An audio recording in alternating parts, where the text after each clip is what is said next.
तीसरा काम जिससे इंसान को बचना चाहिए, ताखीर तौबा। ये कभी नहीं सोचना चाहिए कि चलो मैं तौबा कर लूँगा, चलो मैं तौबा कर लूँगा। तौबा को लेट नहीं करना चाहिए। अल्लाह रब्बुल इज़्ज़त कुरान मजीद में फरमाते हैं, हल यंज़ुरून इल्ला अन तअतियहुमुल मलाइका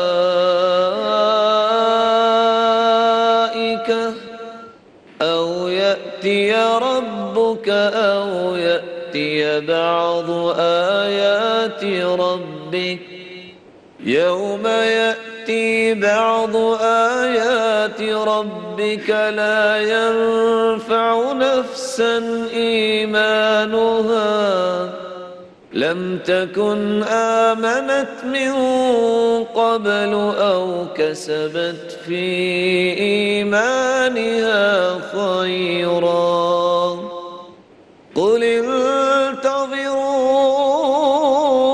इन्ना मुंतज़िरून।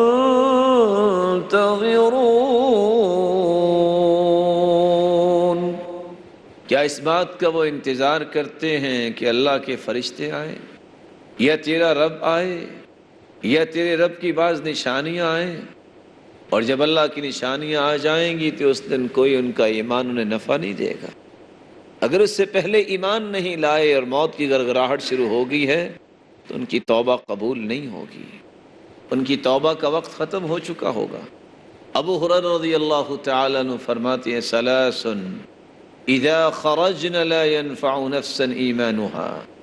तीन चीज़ें जब सामने आ जाएं तो फिर ईमान नफ़ा नहीं देता।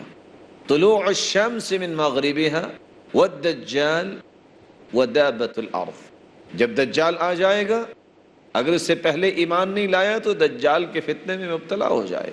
वदाबतुल अर्ज़, और अल्लाह ताला की क़यामत की निशानी दाबतुल अर्ज़, ऐसा इंसान जिसके हाथ में छड़ी होगी वो हर शख्स के माथे पे लिख देगा ये काफिर है, ये मुसलमान है।